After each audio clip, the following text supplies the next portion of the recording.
Let's connect with Samir Arora, Fund Manager with Helios Capital, who joins us all the way from Singapore. Samir, good morning. Thank you for joining us. Samir, whichever way I cut and dissect, the macros for Indian markets are looking slightly challenging. Inflation is up, growth is down, and crude prices are stubborn.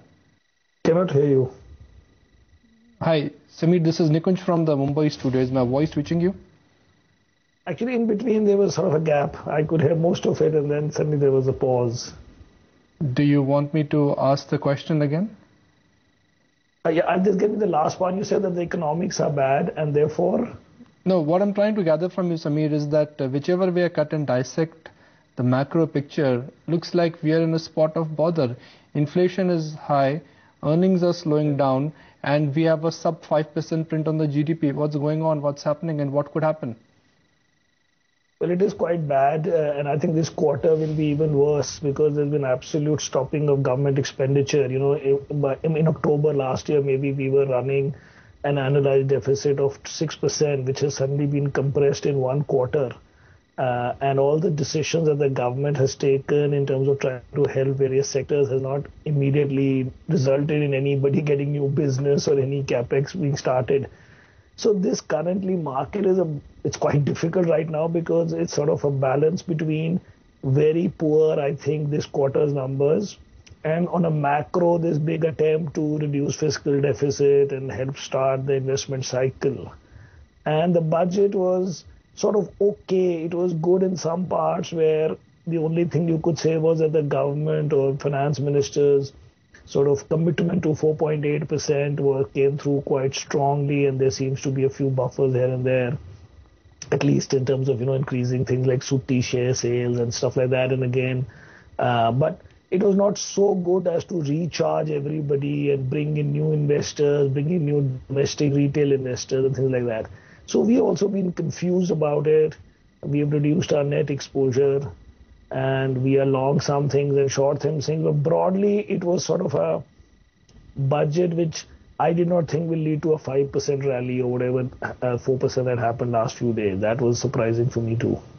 Samir, what is your expectation from the RBI this time around? And now that question marks are being raised about whether or not the RBI is or is not going to cut down rates after the IIP and inflation trajectory yesterday, does it seem like even if the RBI were to oblige, it's already in the price? Well, till yesterday morning, I was maybe 100% sure that there'll be a 25 basis point cut. And even now, I feel that there may be a cut, but the language accompanying it may still be so, hawkish and harsh that the markets will not really look at it and get away that as if the easing cycle has picked up or strongly or started. So I think that event in itself, unless there is no cut at all, that would be a big disappointment. But most probably what I think will happen is that there will be a cut, but accompanied by language which says that this is it, and now we see implementation, and now we see other things, and therefore, after a few hours, people will again forget that. But at least it won't be taken negatively, I hope, even if the language is harsh, but as long as there is a cut. And I think the cut will be there because at the end of the day, the government has been able to present a fiscal deficit target, which, in itself, the target is very impressive, considering that in September of 2012, we were staring at 6%. And let us say that the RBI thinks it should not, that 4.8 is not possible, that will be 5. It still is a 100 basis point cut from what was, expected less than 4-5 months ago for next year. And for this year, and therefore for next year, a 100 basis point cut in a year in fiscal deficit is itself quite, credible in the face of elections coming up and all that. And therefore, I think RBI will do one cut, but the language may not cheer us up. Samir, we start a new financial year very soon. So what do you mind will dictate and dominate the financial year FY14? Actually, that is going to be the test why, after the budget, I am not turning sort of more bullish or even maintaining my bullishness of that time. Because I think that the markets have to take a call that whether they are really so long-term in terms of their outlook, that they will ignore I think a very bad result season that will come up in April, and then a big picture of government starting its spending and things like that. What will be that trade-off and how far will we go? That will show also our maturity and our sort of horizon But right now, I think that the results will be quite bad, and this quarter's all numbers will be bad. And so, I feel that, okay, in some sense, markets discount ahead of time, but it's a tough phase. So we are not overly negative, but we are not bullish anymore. Our net exposure, we have reduced to around 50%. So it's sort of half in, half not in kind of a position right now. So in terms of what you long on, what you short on, give me a flavor of that. Well, the thing is that what we've learned in the last 2-3 months is that there is no point in attempting to buy new things. We all tried our infra and cap goods and real estate and all that at the end of October, November. We had it less, about 7-8%, but we tried new things. There is no reason to do that. There is no market sort of reward for that. And if something goes wrong, you lose 30-40% or 20%.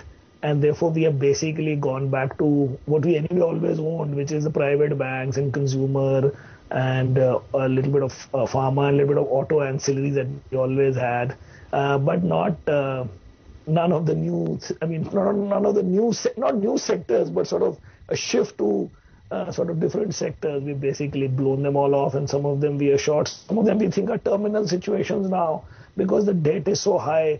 And the equity markets will not oblige them. And even if they do, if you have 50,000 crore debt and you raise 500 crores, it doesn't change anything in life. It just is like a few days of interest that you recover from selling stock. There doesn't seem to be easy solution for some of these guys and the bankers that have lent to these guys. So that is where we are bearish.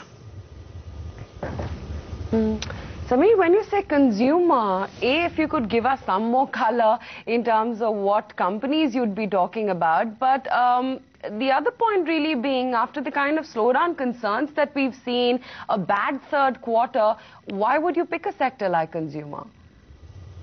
Well, we are not picking a sector like consumer. We have those stocks and we still have them. I can give you one name, which I have for maybe 1.5 years, Bata, for example. Now we have it, maybe it'll slow down a little bit, maybe not. It's not so much dependent on sort of one class of consumers. It's sort of a big picture play on, the fact that it's a highly penetrated sector, but there is no private sector or any competitor. There must be whatever 3-4 times bigger than the next guy, and you sort of a slow penetration increase of people buying, instead of buying Hawaii chappals and fleets, they may buy leather one day and things like that. So this is a very big picture. We own Page for maybe 2-3 years. And we also call we also call media nowadays as consumer, just to say that we have a lot of consumer, because in a sense it is. So that is what it is. Not that we are buying new consumer stocks, but what we are saying is we are not buying any of these infra, real estate, cap good kind of thing, because they may have a sentiment shift. But now I believe that in reality, government can change their sentiment, but a real project to them will not come in less than 1.5-2 years. I don't think it will come for the whole of this year, whatever you may do. Of course, there's one angle that the government, that is PSUs, may increase their capex. Okay, good luck, doesn't matter, because who knows which guy will win those orders anyway, and they will be one in serious competition because their orders are far few, and therefore there'll be more competition, and somebody may get one of these orders, a company that we could have owned but don't own. But in general, this year we are basically playing the macro theme that there'll be a fiscal deficit reduction, but that what accompanies it. Last year what accompanied it was a serious compression in government spending. This year you could say that government is spending also, and there will be a stimulus related to election spending by political parties. So all that, if it turns into anything, will initially be still consumer related and advertising related things rather than somebody's capex going up. Samir, why auto ancillaries though? Again, we have them forever. We have Bosch for maybe 2-3 years. So we have them. There's nothing new that we have done, I must say. All we're saying is that since we sort of blew away all these new sectors, we added to some of these names because their weightages have become less or more, or because this extra money was raised. But it's nothing new that we are discovering in any of these. And that also is 2 names basically. Samir, in the near term, are you aligning with exporters? When I say exporters, pharmaceuticals, IT, because if macros are bad, that will have a negative impact on the currency.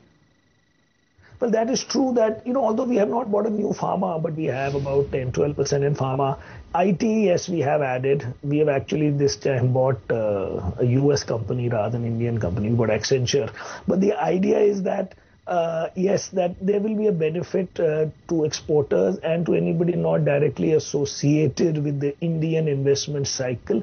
You could say that it is bottoming out and all that, I understand. But my feeling is that I am not really going to buy a stock on a big picture, which in 2015-16 will get some order of some, from somebody or the other. I like visibility. That's why I don't buy commodity companies. Otherwise, you could buy them on the same logic that cost, they are cost competitive. So what if the market price is less? One day, supply-demand dynamics will convert, will lead to prices being higher. I don't think like that. I don't like that. So for me, it is that it should be easy to understand where the revenue growth and profit growth is coming from. We basically, in some sense, want to work at a bottom-up level rather than top-down level. And today, all these things are top-down, these sectors. For example, for me, I don't relate to the fact that the Supreme Court said that you can start a road construction without getting approval from whatever forest. Okay, I can see it, but what does it mean? Should I start running around buying road builders and stocks go up 2%? I don't understand all those things, or they don't sync with me, so I don't do those kind of things. Samir, you have a large exposure to Mahindra Satyam or Tech Mahindra. Now that stock has done rather well for you. It's up about 80% in last 1 year. It is still the cheapest large cap IT stock to own. Are you still hot on Tech Mahindra stock Mahindra Satyam? Well, we have it, yes. We haven't sold any during this whole period, yeah. And we haven't bought also, so it's there, yes. Right. What I'm trying to gather from you is that it is still a cheap stock. The P multiple is not 14-15 times. It is almost 10-11 times. Do you see a scope of P expansion from Mahindra Satyam? See, from my point of view, what I want to say was that if I have not added to something in the last 4 or 5 months or even 6 months and sometimes for 2 years, to me, they are sort of my serial compounders, which for the moment I have. Right now, all our energy is spent in finding shorts. It is not spent so much in trying to find another serial compounder because, those are, in a sense, we have some and maybe there are a few which we haven't got and we could have bought and maybe if we do too much effort, we'll find a few. But for us, it's a mindset change because from October to Feb, we were over bullish in some sense, which helped in the last year. Last 3-4 months of last year, basically we were as high as about 74-75% net exposure, which is now down to 50. And on the margin, I would reduce it rather than increase it, although for the moment it's okay, plus minus. But every day, if you ask us what we do, we short rather than we buy long. So Mahindra Satyam is good, but today if you ask me, is it my biggest trade? I would have forgotten about it also in some sense, because it's doing its job and it's moving in line with that. So it is one of our biggest holding, but that still doesn't mean that we say to you today, right now, buy it because it's some, great new thing that we have discovered in it. Samir, how are you approaching the metals though? That's one space we haven't quite talked about. There is some improvement in global demand. Globally as well, things are bouncing back and metals are picking up. We don't do commodity stocks on the long side. Right now, we are shorting a few. Yesterday, we shorted because of, again, these mining related issues coming up where, first of all, for 2 months, you will not know because I think the next hearing is end of April. But Supreme Court has said it clearly that all these mines will be cancelled. And so you know which ones will be hit negatively. And we can all say they are discounted or not discounted, but their investments are stuck. You see, the mining majors themselves are saying that we will not invest in India for the next 3 years. One of the biggest guys in India has said that. Why do you think that a FII should come to India and buy stocks of these companies where the promoter says, I will not invest in India? So there is no need to be bullish on these if the management themselves feel that the Indian investment scenario is very bad. So we are not going to be bullish more than the promoter is bullish. Our job is to see whether the promoter is bullish and say, no, he's being overly, aggressive because it is his own company. If that fellow says, I will never invest in India, we are not going to waste our time saying that we will invest even if you don't. So.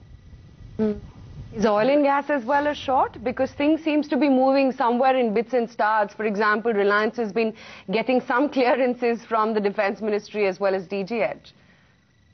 No, I'm not talking about Reliance because they are quite aggressive on India plans. We don't have a position either way in Reliance. Samir, but some would argue that metal stocks have already corrected. Most of the large metal stocks are trading below their book. You know, Hindalco, Tata Steel, all of them are down more than 30-40%. Is the margin of safety still strong in going short in metals? Well, we are only short in one name and also related to the specific event of yesterday only, which I said I did only yesterday. If it doesn't work, it doesn't work. But in general, because we don't buy them on the long side at all, whatever be their valuations, we can only be tempted to short them once in a while. Otherwise, we are basically not in these either way. So it doesn't matter to us in some sense if we get, because you know our individual shorts per head are only 2 to 2.5% per name. So they have to go up a lot to pain us.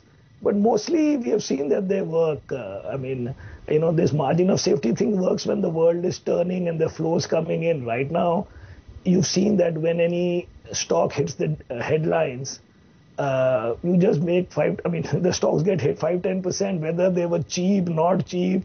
That comes after that. The news, it is very difficult for the world to negotiate news of this kind. You know, that the Supreme Court has come against the company, cancelled it. There was some issue of government helping it or some politician helping it. You think anybody cares at that point of time about what its valuations are? You tell me, look at all the real estate companies.